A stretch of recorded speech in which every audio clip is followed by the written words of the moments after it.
good technique, he will be elite. If his technique becomes great, not just good, then he's a Hall of Famer. Going down again.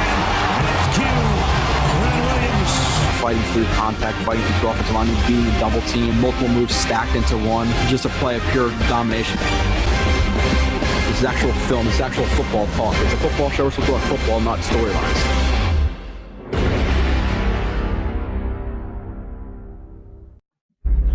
And you are listening to another edition of Blewett's Blitz. Today we are going to get, or I am going to get into Jets' new running back, 4th-round pick, Michael Carter. And then after that, I'm going to be doing some Elijah Vera Tucker. And then we're going to wrap up some more of the draft class. Sherwood, Michael Carter II, Pinnock, Nazaruddin. Still got Rankins to do, and Curry, and LaMarcus Joyner. Keelan Cole, Zach Wilson, 2 parts. We have a ton coming your way. So for a lot of places, this is the dead time, not for Jets X Factor. Also an awesome announcement that I want to discuss really quickly and just read Robbie Sabo's tweet directly from him. The Underdog Jets podcast with Wayne Corbett and Robbie Sabo is coming to all major podcasting platforms soon. From the current New York Jets to nostalgic stories from Corbett's perspective, this series is a can't miss for fans.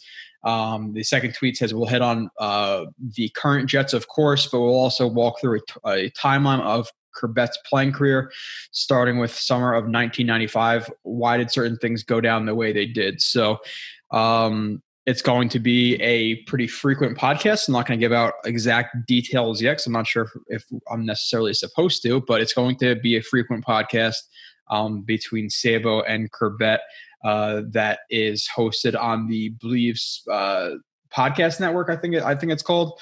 But you're going to be able to get it through the Jets X Factor website. You're going to be able to get it through the Jets X Factor YouTube, which some of you may be watching on now. I know a lot of people watch it on the Vimeo through these sites. So you get the whole video instead of having to click through both. It's obviously awesome that we're going to be working with Wayne Corbett and maybe some other players in the future who Wayne was involved in.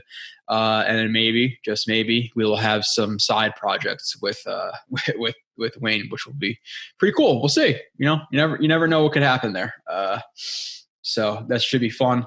Definitely look out for that and subscribe to that. I think the first episode should be coming out in the next week or two. So we have that coming. We have Nani with all of his numbers. He just put like a Bless Austin article. He just put something out on, I believe, Guidry. I know he just put something out on Bryce Huff as well. Something on Quentin Williams, Oklahoma Drill podcast. Literally just came out on our podcast. Subscribe to that. So we have plenty of stuff to come with Jets X Factor next couple of months. So it's not a dead time. We have so much freaking film to watch. So with that, we're getting into Michael Carter. Again, I will get into his strengths and weaknesses at the end, which will be for subscribers. If you haven't checked out the Elijah Moore one that came out about a week ago, that entire article is free, where I do a write-up of him, the Jet situation, what fans were thinking, what I was thinking at the time of the pick. Wrote a whole a couple paragraph article on that, which I don't really do a lot, so check that out. And then also in that article, I break down about 10 plays in article form, and then I also give a list of full strengths and weaknesses. So even if you don't want to read the article and you just want the full list of strengths and weaknesses that I have, go copy, paste them, put them into your notes so you can have them and think about them and whatever. Maybe you see them and you disagree and you don't, whatever. But you can go get that full list of strengths and weaknesses if you are just watching the YouTube. You're not a subscriber, but again, with a lot of this stuff coming, with these videos coming, with breakdowns coming, with Wayne Corbett maybe working with the site a little bit, maybe there's going to be some stuff that might be behind the paywall. Again, $5 a month, $50 a year. So it's about $2 or $10 less expensive than if you were to pay monthly. $50 a year is not a lot of money for your life. I think the content you're getting. So make sure to subscribe. If not, it is what it is. But let's get into Michael Carter. Going over kind of not his stats, but 22 years old, 5'9", 200 pounds. The games I watched all were from 2020. I watched Syracuse, Boston College, Virginia Tech, Florida State University, NC State, Virginia, Duke, Wake Forest, Notre Dame, and Miami of Florida. this should be getting released on Wednesday. And again, Elijah Vera-Tucker I should be releasing an episode or two every single week. Also with that, today is the 18th, 19th. I'm terrible with the date, especially working midnights, but the first Monday of next month, again, I will be live with Kyle Smith talking, some of the draft, some of the roster breakdown, not really a ton of the draft anymore, but how they fit into the roster. What are the breakdowns of position groups? What are the biggest battles? We'll be talking some of that stuff. And then later on in the off season, obviously I'll be doing some stuff with Sabo and Nanya, in terms of the live streams. Then we'll be doing, 53-man roster predictions, or 55. I'm not sure. I forget what it is this year. It might be 55. We'll rank the Jets' top 25 players on the roster. We'll do some fun, superlative stuff as well to keep it kind of light, because there's going to be a ton of film, like I said, coming at you. So you do want to break it up at least a little bit. I know there's some people who probably don't watch the film at all and just listen to the live stream. But let's get into Michael Carter. I think I have about 48 plays of him. So it's about the same length as the Elijah Moore, 49. Running backs, you could do a little bit quicker because some of it is relatively simple. First run of the season for Carter. Let's look at it. Loaded his very first play of the season, or his first run at least.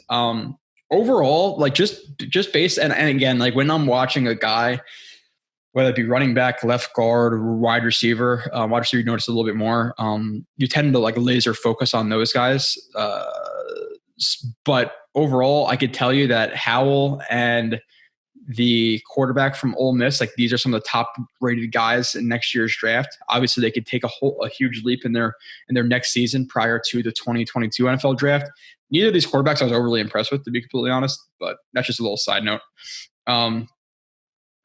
Counter OF, where we have the backside guard and the H back, the wing back, pulling. Again, relatively simple for him. I do like the fact that he presses upfield first. You don't want to necessarily bounce this quickly, because if he is to bounce this quickly, he's going to widen. He's going to make a tackle. He's going to make it more difficult for himself. So you want to press as your blocks are setting in, because maybe he kicks him out, and you want to read the leverage of this guy. So he feels it's a little bit tight, and obviously you have the tight end who gets outside, the H-back who gets outside. So good job pressing, holding this linebacker getting outside by Michael Carter. In terms of and I'll go over the strengths and weaknesses. He definitely has good natural leverage because of his height, 5'8", good natural short strides because of his height, again, shorter legs. He does have I would say, underrated power overall in his game. And a lot of people talk about it. You could tell his trunk is thick from his waist down. He's a pretty thick dude, so he's some power in those legs. Good cut outside. Obviously now you see some contact balance, stutter step right there, which makes that the defensive back break down a little bit, pull the ball away from him. Slight stiff arm, you can't really tell where it landed. Breaks that tackle again, contact balance, more of an arm tackle. Feels another tackler coming. I like the fact that he really lessens this left leg and kind of jumps away. Again, you want to lessen on it so your weight's not on that leg. When your weight's on it, that means a lot of your balance is on that leg. If that leg gets taken out, you go down to the ground. So you want to lessen it. You want to high knee it. You can see he high knees it and pulls it away to lessen that load. I like the fact that he sticks his forearms out to act as that shock absorber. So now you're not really absorbing that contact from his initial blow to your legs, which would deem you to be more off balance. You absorb it more through your forearms, which acts as that shock absorber. It's not going to make you as off balance. So I like that he sticks his forearms out there, breaks that tackle, and then continues on until about the 5-yard line, 3-yard line. He almost actually gets in. I think it's actually a 2 or 1, but he doesn't get in because he steps out right. I guess they have him out right there. So it's just short of the goal line right there. So good first run of the season. Obviously, that's literally the first run I watched. It's okay, that's a good start. For Michael Carter. Next play, he's going to run a wheel out of the backfield right here. Or actually, he runs a flat. And I don't know if they gave him the option to turn a flat into a wheel necessarily at North Carolina. But there were times definitely where he breaks into the flat, whether it be just on a flat, a swing, a bench, whatever it is. And he notices he's covered, or there's a guy over the top, and he just turns it into a wheel. So I'm not sure if it's an option or if that was just something that he naturally did. But you did see that quite frequently with Michael Carter. So you're going to see him here break into the flat. He's going to notice that he's covered. You can see him check right here. Check that he's covered. Eyes are on the quarterback. He's breaking towards the sideline. Now Michael Carter has the advantage of his eyes not being on him, and he breaks on the wheel. Now, if the quarterback was looking that way, obviously he's not. He was looking at the what is the mesh sit right here, or just a mesh over, whatever. I don't know if he's supposed to sit. Regardless, it's a mesh concept. He's not looking at Carter. If he were to, obviously Carter is wide open right now. This guy is about to fall on his face, and Carter is streaking for what could have been an easy touchdown. So, one, you love the fact that the route adjustment's there. And then two, something that I like even more than that, because, that's great and all, maybe it doesn't work in the NFL. I'm just, again, not necessarily nitpicking. I'm just saying in general, I'm speaking generalities. But I love the effort here. Again, he's not targeted. There's some players who maybe be a little bit lackluster right here. I wasn't targeted. I was wide open, get a little bit pissed off, drop their helmet. Michael Carter notices he doesn't get the ball, notices that the one drag route from the opposite side of the field has the ball. What does he do? Now he's going to drop his shoulder and throw a block on a defensive back. I absolutely love that effort. I love that mindset. Okay, he didn't get the ball. Now let me look to get back in this play and make an impact. Cannot speak highly enough of that play. That means a lot to me on film, seeing that type of stuff. It really does. Next play, Carter outside the zone. From this gun, you're gonna see a lot of gun set, especially in college. You're gonna see a lot of them being split back. You don't really see a ton of like I form, single back type stuff generally. So.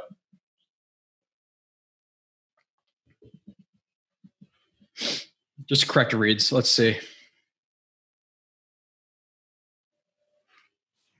Again, patient runner, short strides. You can see how shorter strides are allowing him to break it either way. He's reading the outside in. So he's going to be reading number 93 right here. And 93 is widening, but Carter is going to feel and see some of this interior pressure coming. So he doesn't really want to break it back inside. So he continues to widen. Trust his tackle to hold, or his guard to hold that block, which he does. And then he's just going to use his speed to get outside of it. Again, good job noticing the interior pressure. Some guys would cut this up and get tackled right here and not have that peripheral vision that Carter does. So good job with that. Ball's nice, high and tight. Upfield. Obviously now he evaluates as he pushes upfield. Again, just playing angles. It's a feel thing. It's also reading hips. He's coming over the top. His hips are outside. Where do you want to cut? You don't want to cut outside of him because that's where he's going. You want to cut underneath of him if you obviously are afforded the room to do so. Drops his hips. Power. Leans into the break. In step. You see some ankle flexion right there, some flexibility. The ankle's a little bit bent. You like to see that. Breaks inside.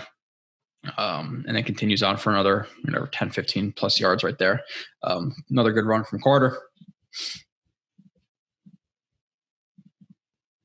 Let's see.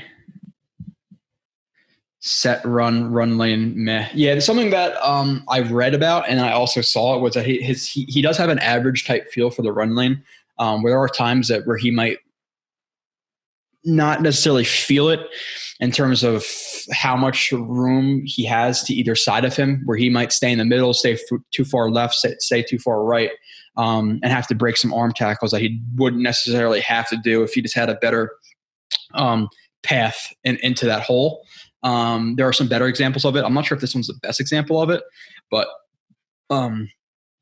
again, another inside, tight zone, a lot of zone from North Carolina. They also ran a lot of gap type plays too. So he's a good mixture of both. But again, takes the hands off, evaluates the nose tackle and the Mike backer right here. What does he say? This helmet outside. And you're going to have 63 climbing. So the gap is going to be right here through these guys. But good job pressing upfield, feeling it. You can see that he doesn't want to hit it too early, even though he's reading leverages. And he might want to hit this. He wants to read this linebacker still. So he knows he has inside leverage here. So now he's going to wait for this linebacker to declare inside or outside of number 63. And he presses up towards him to make him declare. Obviously, he doesn't want to press either gap too early. He wants to stay on his ass to make the linebacker choose the hole for him. If he was to press this gap, obviously he gets over the top. Now it gets muddy. press it, here, obviously now he's outside, it gets muddy. So you want to press up towards the ass of number 63 and make the linebacker choose where you're going. So the linebacker chooses outside, helmet inside. He's gonna hit that this backside A gap. And now again, there are some times where just with the feel of the run lane in terms of this helmet being inside, where he presses too close to guys.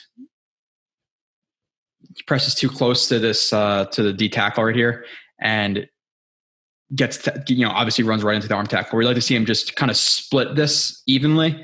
And again, this is nitpicky, but it does matter in the NFL. I just, in my opinion, right here, he presses a little bit too close to the defensive tackle, is able to shed and get his arms out there. So I just want to see him stay a little bit more balanced in between this hole. Again, nitpicking for sure. Doesn't matter at the NFL level. Yes, it does. Does it matter as much in college? No, it does not. But we're projecting to the NFL. I love this play from Carter, just in terms of a screen. Right here, a little slip screen, and catches the ball. Obviously, nothing fancy here. Knows just based on him breaking outside and reading the defense. There's a ton of defenders out wide right here, so he wants to break it back inside. Breaks it back inside. Again, blocker, guy over the top, cut underneath of it, makes the right decision. That's pretty basic. Again, I love this move, how he stacks moves right here. Cut inside, cut outside. And it's just this really quick movement. 1, 2, that fakes out number 6 right here. It's just a really nice stacked juke. 1, 2, beats him. I love it. And then he goes and he punches through that arm again, just to clear it. Whereas again, if he's to get that arm on Carter like he does, now he's punching through it and his arm wipes down on it. Whereas if he wasn't to do that, maybe he's able to grip him, maybe he's able to slow him down. But because he chops down on that, like punches through it, he lessens the time that the hand is on him, and he's able to recover with that hand and maybe pull himself in to make that tackle. So just really love this juke and just feeling of that lane. And he continues on for another, 3, 8, 13, almost 18 yards. I don't think he gets the touchdown. No, he doesn't get the touchdown right there. Again, really, really close, but he doesn't get it. But really nice play. Running another question mark. This was the first game I was super impressed. I would say that this is probably his worst game that I watched against Boston College. Again, right here in the backfield, the split back. Again, nitpicky. You have another inside zone, and in terms of the run lane feel, kind of reading your blocks, I would like to see him press towards number 73 a little bit more right here. And he gets applauded for his vision, which I think is overall pretty good. There are definitely inconsistencies, though, especially closer towards the line of scrimmage that he is. He definitely is not as good as some people hype him up to be in terms of that. But then there's also stuff where I think he's better, like in terms of his power, that some people don't necessarily realize with Carter. So I'm not always going to be on the same track with anybody. I don't think. You don't necessarily want to just always agree with the consensus. But you have the high leg, the post, the high leg. Ricochet block right there, climb up to the linebacker. Now inside leverage, and in terms of him reading his gap, I would like to see him field it or feel this or see this in his peripheral. You have a hat right here. So if anything, you want to press to 73 and really get on his ass. I know last rep I said not to do that, but here when you have a guy who has that inside leverage on the gap you're about to hit on the offensive lineman, you definitely want to bank on 73. Widen this guy out, and you really want to just basically rub off of his hip right here. And he kind of leans right into that tackle. Again, would he have gotten tackled anyway if he was to be a little bit more far outsider here? Most likely, but it greatens his chances in terms of getting through that gap. Again, minuscule stuff. It's stuff I noted in weaknesses, so I do want to show it. I don't want to just say it. Just put it there to put it there without showing it. For the most part. Pickup stunt. You're going to have I think it's a TE stunt right here. Yeah, TE stunt. Again, for the guy who was asking, I think it was Shadow. You should be watching this. He was asking a lot of questions about film. He wants to get more into it, so you should be watching this. Especially this is still probably the free portion of the show, which again, if you are new, you're getting only about a third of fourth of each video. We go a lot more into these guys watching it, so you're only getting a fourth of what you could. So again, splits his offensive lineman, is reading the defensive lineman, seeing who he might have to block. Obviously they run this TE stunt where he's going to rush upfield to try to occupy the left tackle. He's going to occupy number 63. Ideally, you're taught to like rip through the elbow and carry him into the left tackle, which effectively picks him. And now you just dragged him to his left. And now he's going to press upfield to distract and then loop inside to the A gap. That's the idea of this stunt. That's what they want to do. That is what happens. 63 overcommits. He should trust his left tackle more. He should drop his post and take on the looper. He does not notice his stunt. Michael Carter does. So Michael Carter, if he did not make this play, if he was distracted, whatever it may be, this could have been a sack or at least a hit on the quarterback. So good job reading it. Shuffle inside. Another little side note that I really like about this play is you can see that Carter's feet are balanced. He's low. He has good knee bend, and his feet never cross. Feet never cross. And what that does is it allows you to absorb that contact, where if your feet are crossed and you're getting blown backwards, now what are you going to do? You're going to trip over yourself. So when you're shuffling inside like that, one, it shows that lateral mobility that he has, and two, it just shows a good awareness of and good awareness and I guess technique of him just being balanced and being able to absorb the block. Again, as he feels the block coming in, what does he do? Lowers, gets his hands inside, working off his insteps, which again, I'll show you a good example later of what I mean with insteps, like almost breaking your leg to have to break past that instep. I bring that up a lot, and there's a really good example of it later with Carter in terms of cutting. I usually bring up with offensive linemen, but it's important for receivers. It's important for really every position, to be honest. T-steps, quarter steps, it's important for every position. So good timing, insteps, punch, rolls his power through and up through him. You're going to see him roll his hips up and through, roll the hips. Now again, good block. Just save this quarterback a hit, a sack, whatever it may be. So got to like that.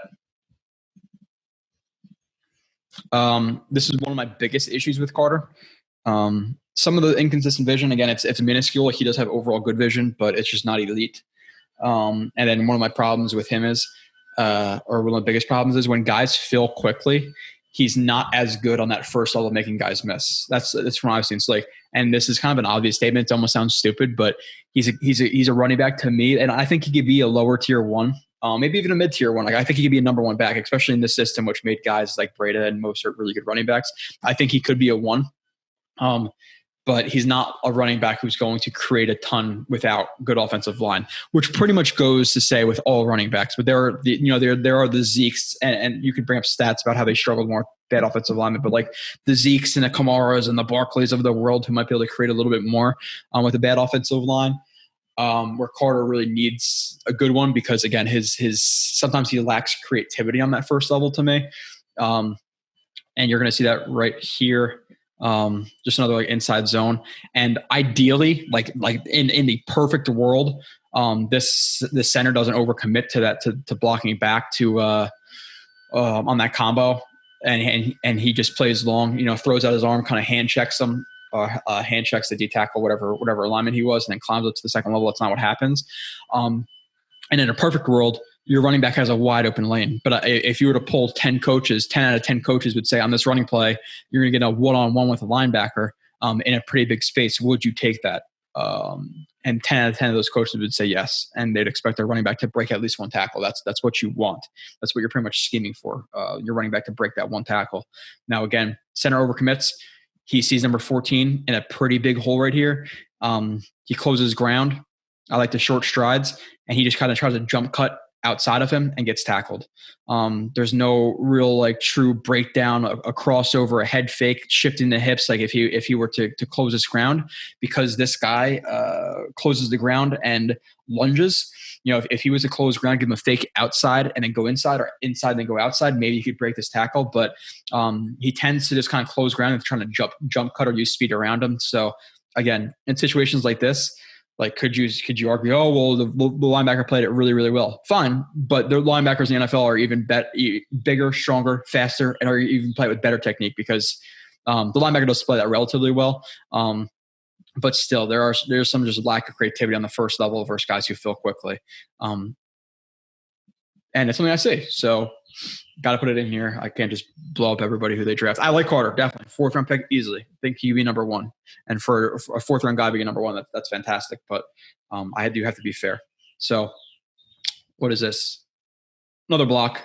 And he's not necessarily the biggest, and that's a question with him going to the next level. Is he big enough to handle these blocks versus 230-pound linebackers?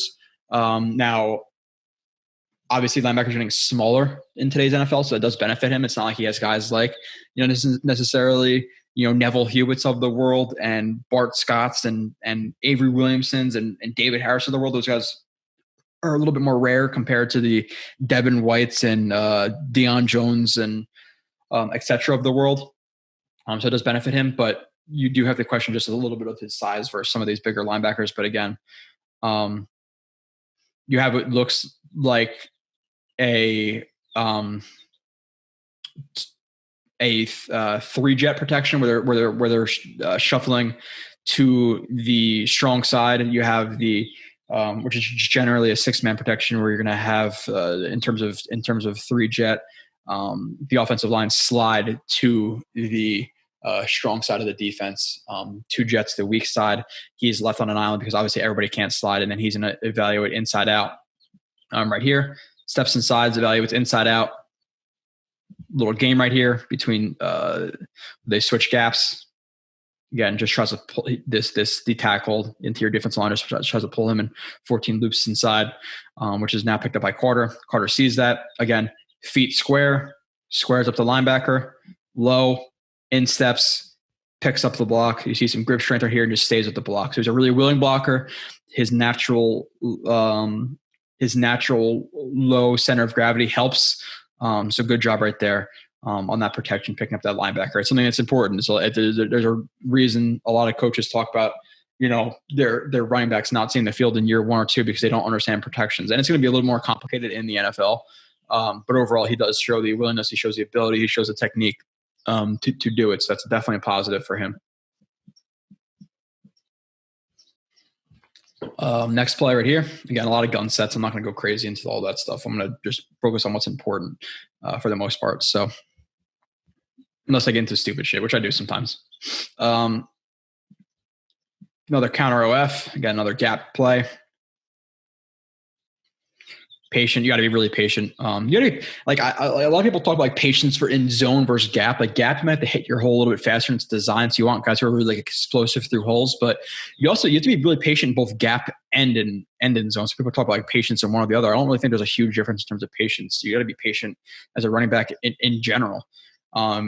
Maybe sometimes more in gap because gaps it might take a little bit longer to kind of unfold your blocks, where in zone you might press holes a little bit sooner and have to make a quicker decision. But overall, patience is key in any scheme for a running back. So patience right here, presses inside. Obviously, he knows that just in terms of the blocking scheme, these guys are going to be blocking down into the linebackers. So this defensive end is going to become unblocked. So he can't press outside too quick and then kind of meet this guy at the contact point between him and the pulling offensive guard. So presses upfield, reads his blocks. Now, super, super patient in terms of his footwork. He has 2 ways to go right here. He can cut right through here where my cursor is going. Obviously, there's an unblocked defender right there, so he's going to cut outside. Good job in terms of his footwork, again, staying patient, stacking cuts, cut. Really important. You can see how flexible his hips are. You just tell right there. That's nice. And when you're cutting either left or right, you have to open that foot to allow your hips to work over top of it. If his foot is straight, his hips aren't going to be able to work over it. It's going to be more of a, it's not going to be as smooth as a cut, and it's not going to be as sharp as a cut. So good job opening his foot right there. Cuts outside, following his blocks. Does he get the touchdown? Yep, contact balance. So 1 tackle, 2 tackles, 3 tackles, and is able to keep his balance right here. As you see how low he is to the ground. So really good balance, really good power and legs right there. The power, the force that's generated from his right leg right here is pretty absurd to absorb all these tackles and to be able to stay up and then explode forward. So it's explosive power on his right leg. Dives out, reaches for the touchdown. I don't know if he gets it or not.